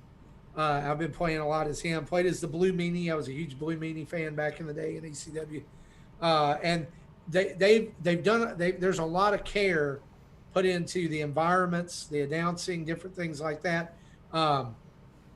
Each of there's arenas that look like a gymnasium, like at a school. There's an arena that looks like the ECW ballroom. There's an arcade. There's hell. So like there's like skeleton band playing in the background while you're wrestling. It's just it's supposed. I think it's meant to be tongue in cheek and cheesy and fun. And honestly, that's what we need in wrestling games, and it just needs to be fun. And so I'm looking forward to doing a video for this one this weekend, so you can check it out on our channel. I'll actually be doing one for Narita Boy and Stick Fighter 2. But I want to talk about one more game that is a Nintendo game that you need to have on your radar in case this game ever comes to Switch. If you remember a few weeks ago, we had Seth Macy on from IGN, and Seth talked about a game called Loop Hero. And at the time he talked about it, I was like, I don't know if if I like that. I didn't know if I understood it. I think I brought it up to that episode. Yeah, and so I've been doing some research on it, and somebody had just kind of like a good friend prompted me. He was like, "This is your game. Like, you need to try this." And so I did some research about how I could play it. I downloaded it on my Mac to play on the Epic Game Store. This game is awesome. It is so good. As Seth described it, you're a warrior, and you're walking on a looping path, and you don't actually control anything. All right. So the warrior's walking. You can press the space bar to switch from adventure mode to planning mode. And basically what happens is as you'll encounter enemies, you auto fight them, and that gives you gear and tiles. The gear is used to upgrade your character, like new swords, new shields, new armor, all of this equipped in real time. And it changes the game. The tiles cause different things to happen in the game. Like you can drop a vampire manor next to the walkway, and if an enemy pops up, a vampire joins the fight, and you have to fight the vampire too, but it gives you greater rewards. Or you can drop a cemetery on the loop, and every time you pass by, you get a different resource. And so you basically you're looping around this path over and over and over again as more and more enemies are spawned, as tiles get spawned that either help you recover HP or boost your overall HP, and you're collecting these resources that then when you're either defeated and you don't get any of the resources, or you finally choose to return to camp and take them with you, then you can build up your camp and unlock new tiles and unlock new things that help you get further in the loop. Yeah, I think if you die, you do keep 30% of what you collected. That's right. You do keep 30%. Thank you for bringing that up. And then I think it's the cemetery one. Like if you defeat an enemy in that square, there's a chance that it can become a ghost. Yes. That happened to me, and what I wasn't expecting is I killed the ghost, and then it turned into multiple ghosts. Ghosts of a ghost. Ghosts of a ghost. And then I think it turned into something else at the end. I'm like, I don't even remember what it was called. Y'all, there's crazy things. There's crazy things that happen in this game, and there is a story to it about how the world's been ripped apart, and like all the things that you're seeing are actually memories of the world trying to remember things. And it's just, the music is fantastic. The mechanics are challenging, but not overly so. And it's $15. Like it's so cheap for something that I'm doing at least 2 games a day. Like it has its hooks in me of the just one more. And I cannot wait. It is like you are using the mouse to move a pointer around and doing things with this, but it could easily be moved to the Switch with a stick and press A to grab things and take them out, mainly because of the planning mode. Because when you put it in planning mode, the game pauses unless you're in a fight, and it lets you rearrange things and do what you need to do. Then you go back to adventure mode. So yeah, and then it may sound a little complicated, the controls but can it's be not. exactly like they are in Cyanide and Happiness. Is point and click. Yeah, it's point and click. And if you want to do a touchscreen thing for the handheld mode, that would be great too. And here's the thing. It's a great game because it's a great game because Devolver Digital is the one who's published it. Devolver does not publish bad games. They just don't. They're one of my favorite devs. And so you can get Loop Hero. It's on Steam. It's on the Epic Game Store. If you'll go to Loop Hero, I think it's loophero.com. You can see where to get that. And I know that it's a Nintendo game right now, but totally recommend this. It is so good. It's so very good. If you love role-playing games, you need to try this game. You need to. Were you able to beat the first level yet? No. Neither can I. And I don't know if I will. I need to build up my base some and build up my guide. Yeah. So, but that's what I'm working on right now. Well, guys, that's what we've been playing. Let's turn on the community spotlight for a couple questions.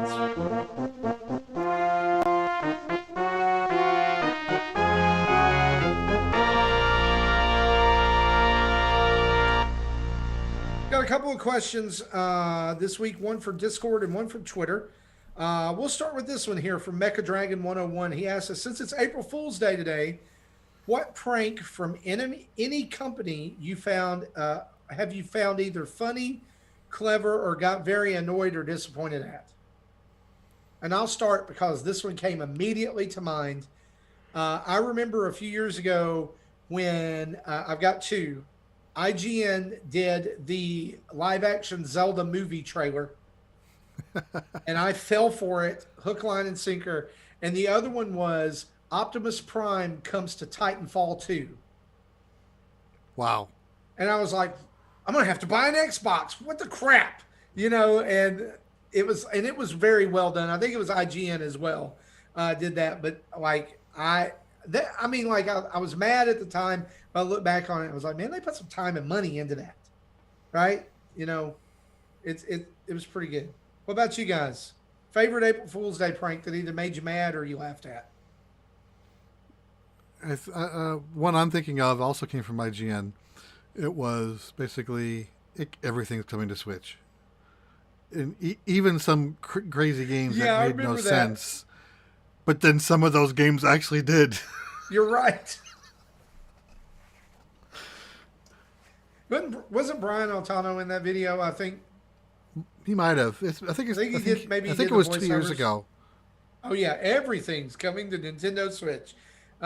Tim, what about you? I'm trying to look it up right now. It's I actually going back to the magazine days, how they used to do their April Fool's stuff. I think I want to say it was that's what I'm trying to confirm right now, either EGM or Game Informer. I think I know what you're talking about here. The jerky publishers and editors and stuff that would make comments and stuff in their articles, and then they'd have just crazy articles in their magazines. But it was like, I'm trying to remember the name of it, their section, because it would be like a whole like other magazine that they started getting into. And I just can't remember the name of it, but they had like a guy named Darth Clark or something like that would just make rude comments. He was the editor and stuff like that. And I'm trying to look it up and I can't seem to find it. But yeah, it was those type of things I looked forward to actually every April to see what crazy thing that the magazine did, every April. And then the most recent years, I've been really enjoying what IGN's come up with, especially their Nintendo Direct one they did a year or two ago, where they were crazy predictions. But and that was another thing I was trying to look up real quick, is I think a couple of those predictions came true, or not predictions, but crazy, April Fool's jokes, but they actually became true. So. But yeah, those are the type of things I really like. The only time they made me mad is if I wasn't paying attention to them starting it and they released them a day early, like on the 31st, and I was thrown off, like, oh my gosh, this is happening, and then just realized what day it was. That's what makes me mad. I gotta give a shout out here to Old School Gaming. Jesse, you may remember this. From the Old School Tricks of the Trade section from Electronic Gaming Monthly magazine that featured how to unlock and fight Shang Street Fighter 2 back in the day. It was a whole like page article where they had photoshopped or done something to remove, like it showed a picture of this character Shang throwing M. Bison off the screen, and then here's him versus Ryu on M. Bison's stage, and he's doing the flaming dragon punch.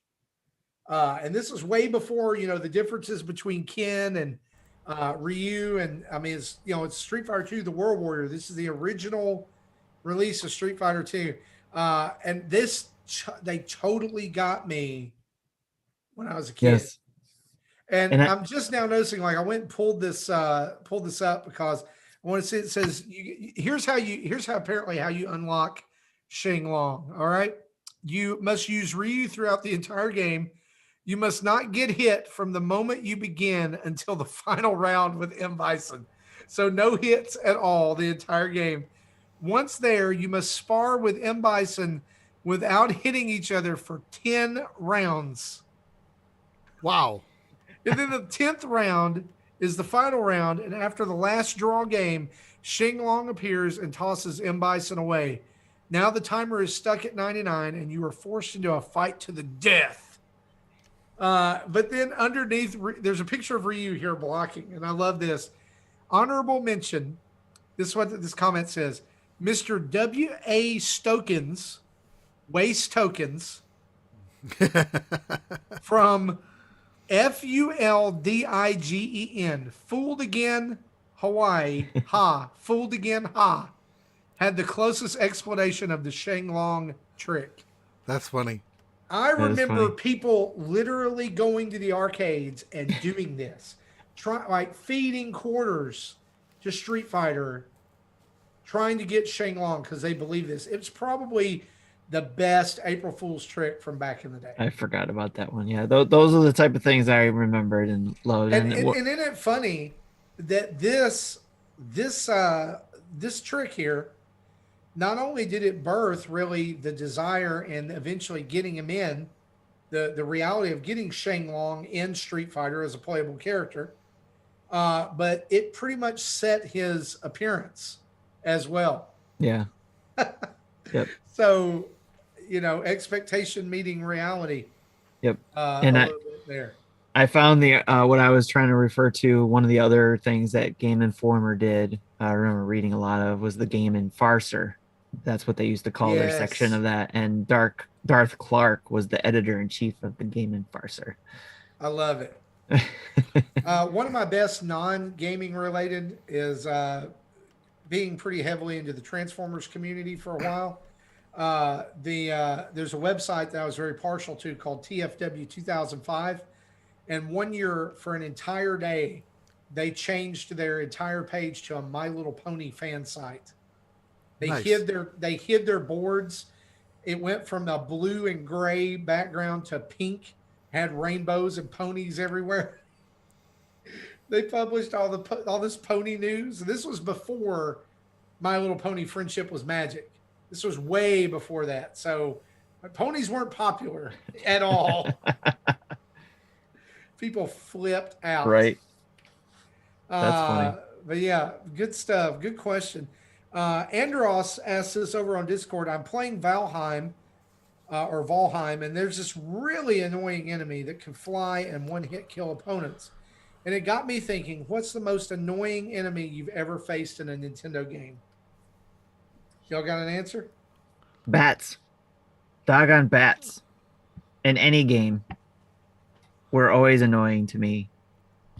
They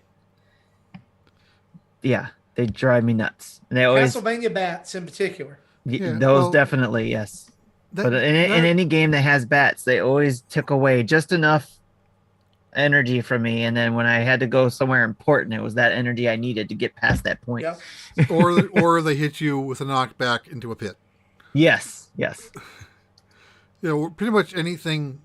Well, I've seen bats just fly straight into you, like Ninja Gaiden, or anything that flies in a sine wave.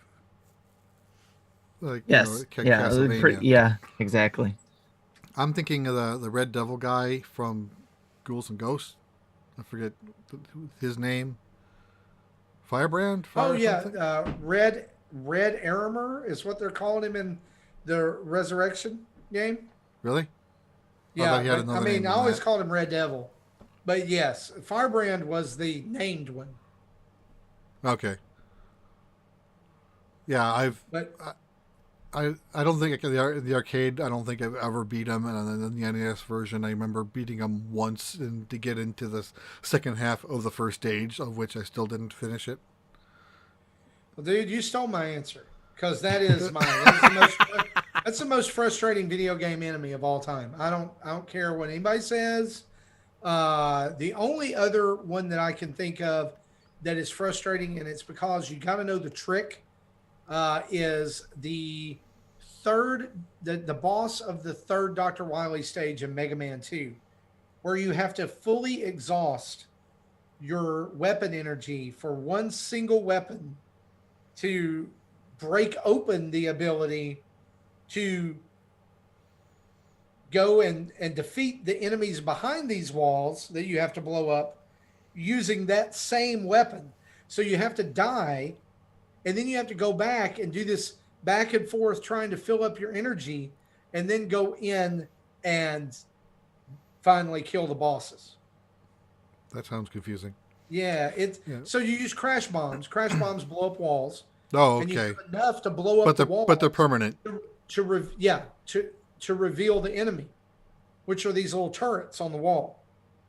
The only thing that can defeat the turrets is crash bombs. So by the time you're done blowing up the walls, you don't have enough energy to blow up the turrets. So you have to let them kill you. Then you have to go back and fight enemies to fill your crash bomb meter back up, and then go in and finally kill them. Really, it's a wart on an otherwise impeccable experience. Another one that I've always found annoying were in Zelda 2, the blue dark nuts or iron knuckles. Anything in Zelda 2. That's another game. Just the whole game. Throw it in the trash, start over. But not including the final dungeon where they start jumping around, but like the orange ones have a shield and a sword they can stab in one or two positions. The red ones are the same. They can move a little faster and have like twice the hit points. The blue ones are even faster, even more hit points, but they're not just stab, they throw. And they go boop, boop, boop, boop, boop, boop, boop. And you have to dodge and, in one of two positions. So you can't just bum rush them. You have to like inch your way through it, dodging and blocking and all the swords. I was going to say that anybody who beat that game back in the day without a game genie, and you just went through it without save states, without rewind. Oh, I was able to do it at one point. I'm not worthy. I don't know how, but I could. I'm not worthy. I have never beaten Zelda 2 without help.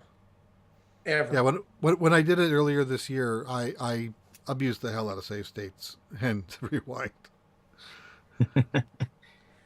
I'm just letting you know that's on my list of games that need to be remade so they'll make it more accessible and easier. So there you go. So man, that's Same with Mega Man. That's our enemies. Same with Mega Man. I'd love a remake of all 6 of those. Yes. Tim, we had a question in the chat that you picked up on. Why don't you read that for us? Yes, it says it's from G Acres. He said, "Hey dads, what do you think will be the Nintendo's next emphasis now that Mario 35 has ended?" Zelda. There you go.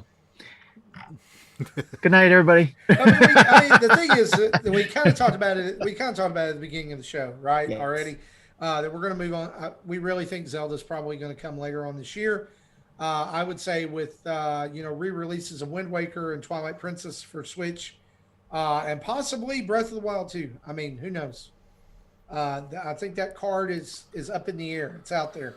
If they're able to finish it off with COVID still going on, then I think you'll see it this year. I really do. It may launch alongside the Super Switch and have the upgraded version and, whatever. But I think it's coming this year. I still don't like that name. What would you call it? I'm calling it the Switch Mark III until there's an official name. Okay. All right. Yeah. Switch Mark III, Super Switch, Switch Pro, whatever you want to call it. Yeah. New Nintendo Switch XL plus Knuckles. The thing that scares me about the Zelda thing is that it makes sense. It's logical, And Nintendo. So that's why they won't do it. And Nintendo is going to Nintendo it. It's just not going to happen. Something else is going to happen. And this is why I'm glad that we get news other than E3, to go back to what we talked Right. about earlier on the show, because hopefully we'll get some news outside of June, right, this year about what those plans are. I would like some physical product like they did for Mario. I would like some, not just games. I would like some celebration items, pin sets, stuff like that. But I think one of the things that we need to remember too is Zelda is popular, yes, but this is the house that Mario built, right? And it's kind of like Disney. Yeah. You know, Frozen can be popular all day long and make Disney tons of money, but at the end of the day, it's the house of the mouse built. Yes. And the same thing for this. It's the house that Mario built. Yes. And so you're going to get a little bit more for Mario than you are anything else, right? Well, I think if we do look at anything history wise, because we always say we can learn from our history, and that's still hard with Nintendo, but we'll look back at the 25th anniversary for both Mario and Zelda, and yes, they celebrated that, and it's basically, can we look at that and see what they did with that, and then see what they're doing with this? And it's still kind of hard. Yeah. That's why it's hard to predict. I mean, yes, we would love to see, okay, you did all this stuff for Zelda or for Mario. Now, are you going to do the same with Zelda? And that's what worries me. It's like, it makes sense. So, hey, you're going to do the same thing. But Since you said that, I had to go Google it, right? Yes. 2011, which was the year of celebration, 2 Zelda titles came out. A port of Legend of Zelda 4 Swords for the Nintendo 3DS, Yep. and also Legend of Zelda Skyward Sword came out. So we're at the 10-year anniversary of that. It also, Ocarina of Time 3D got a release later on that year as well. But that was also when Hyrule Historia came out for the first time. And limited edition cards for virtual currency all bore different Zelda games and different things like that. Okay. So just to kind of count Tim's point here, they didn't do a whole lot, right? They didn't go all out like they did with Mario 35. So maybe we need to have high hopes and low expectations. Right. That sounds silly. It does. Well, it sounds logical, so it sounds silly, right? I mean, I don't know. But I mean, I would love to see them go full 35 anniversary for everything, all their big tentpole IP. And I would love to say that Metroid's a tentpole IP, but you and I both know that that's no longer true. Now, Right. that's pretty much because of their own doing. Yeah. But They may not celebrate 35th, but I imagine they're going to put a lot of hype around Metroid Prime 4. So with that, I hope they Yeah. do what they did with Metroid's always had been more popular in the West than Yeah. domestically. true. I'm just hoping that they're using Metroid Prime 4 to try to see what they could do as far as restart and push. Kind of in the same vein what Capcom's doing with Monster Hunter, right? With them It trying to depen- push it here in I'm the here States. to tell you, Tim, it's all going to be in how they position it. Yes. Release date is important. Promotion is important. Does the hype train get going? And I hate to say this, but is it going to have good multiplayer? That's going to be a big deal. Yeah. For that. That Are makes they going to sense. be able to handle it? Because people are going to want that, Yeah. whether they get the story or not. Which will But- add time to the development of it as well. Exactly. That's probably more time consuming than the single player. But anyway, guys, that is episode 320. Before we Sorry, wrap Jesse. up, I have a few more. I thought of a few more April Fool's things I wanted to quickly Okay. mention. Think Geek used to have really funny April Fool's Oh, items. yeah. And one of them, I remember, was called the iCade, which was like a arcade style button and joystick that your iPad can go into and play games with it. And then they turned that into a real item. Yeah. And I've got it over there in my pile of junk. They also did the Nerf nuke that shot off 100 darts at once. Nice. It was like it was like a soccer ball thing that had a plunger on it, and you would throw it and like press the plunger down and throw it, and it would shoot darts out in all directions. I wished that had become a. Yeah. And then something I saw on Facebook today, not from any company. I think this is just fan art, but it's a real convincing banner for the Dragon Quest second trilogy on the Switch. You know, for 4, 5, and 6. I'm like, I so wish that was real. Yes. I'm gonna send y'all a picture of the Nerf nuke here in just a minute because it looks awesome. And they even went far enough to make a video for that one. Yeah, you can throw that in your Google machine. Well, guys, that is going to wrap us up for real for episode 320. And we want to say as we close out here, thanks to over 5,000 of you who have subscribed to us over on YouTube, and almost 1,000 of you who have subscribed to us over on Twitch. We really appreciate you guys. And if you know some people who would appreciate our weekly content and almost daily content over on YouTube, give us a share. You can find our new merch store at tpublic.com, which is actually, you can go to our new website, nintendodads.org, and check out that store, as well as all of our YouTube videos, tweets, podcast episodes, a link to our Patreon page, and so much more. And don't let me forget, I mean, we've got to thank our Patreon producers here, Chris Mears, Dave Ernsberger, Antonio Contronio, and Christopher Waring. Thank you guys for backing us at the $30 level.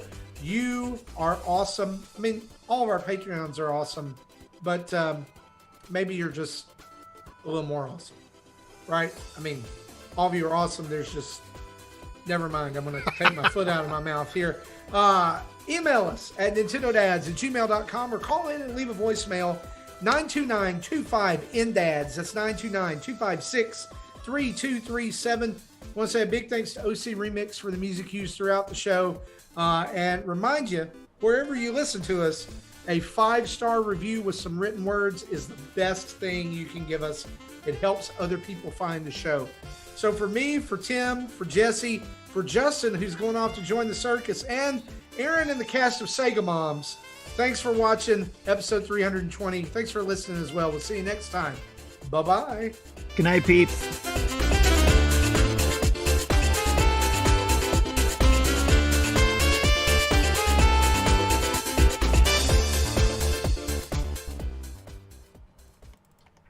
Thank you for listening into Nintendo Dads.